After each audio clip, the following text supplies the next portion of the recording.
maintenant Monsieur William Dumas.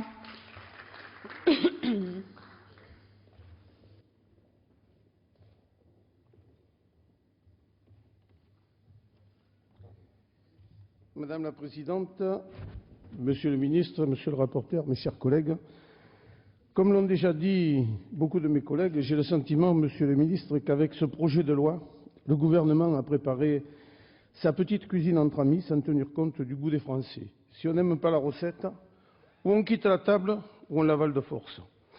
Vous avez concocté un menu pour le moins indigeste. Cette recette consiste à gagner coûte que coûte, au détriment d'un véritable plan au service des citoyens. Vous ne réformez pas, vous accommodez à votre sauce. Vous ne découpez pas, vous hachez, vous réservant la part belle du gâteau. Dans le Gard, le département où je suis élu, vous taillez une 6e circonscription sur mesure à l'UMP. Géographiquement parlant, elle n'a aucune cohérence, c'est de la pure dentelle, mais qu'importe, cette enclave, dans la première circonscription, sera un bassin supplémentaire pour l'UMP. Regardez cette carte, où est la cohérence géographique et démographique? Une circonscription qui fait plus d'un tiers du département, un gros tiers, et 2 circonscriptions qui s'imbriquent entre elles. Non, Monsieur le Ministre, en politique, il faut avoir du panache. Accepter de se battre à armes égales et ne pas truquer le jeu avant la donne. Vous avez fait en sorte que tout soit joué d'avance. Vous vous garantissez un socle de 250 députés, tandis que vous nous imposez d'obtenir 51,4% des suffrages pour avoir une majorité de sièges. Dans le Gard, où je devrais être ravi, me direz-vous, avec ma réserve d'Indiens imprenable, la seule circonscription socialiste du département. Votre objectif, rassembler tous les cantons de gauche dans une seule et même circonscription pour vous assurer la victoire dans tous les autres. Vous vous êtes dit, on lui agrandit sa circonscription, de toute façon ingagnable, et comme il se taira, mais j'ai passé l'âge de me taire, la politique politicienne, trop peu pour moi. Il y a 353 communes dans le Gard.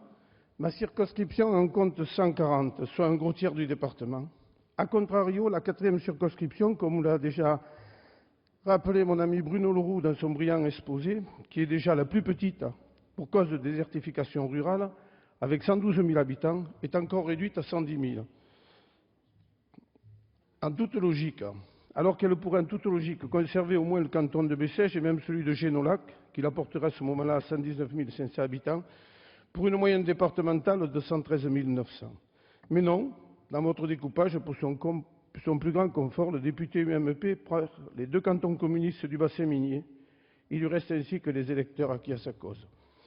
Pourtant, ce projet de loi, c'est écrit en toutes lettres, est censé résorber de manière significative les écarts démographiques existants. Dans le Gard, votre cuisine interne n'a fait que creuser les disparités. À aucun moment, vous n'avez tenu compte de nos propositions. Pourtant, je vous avais fait parvenir 7 hypothèses de travail pour conserver cohésion et cohérence sur le terrain. Vous n'avez pas daigné vous inspirer de ces propositions qui me semblaient plus justes, plus équitables. Résultat, l'écart des populations entre la circonscription la plus peuplée et la plus rurale est de 24%. Quel bel exemple de cohésion démographique.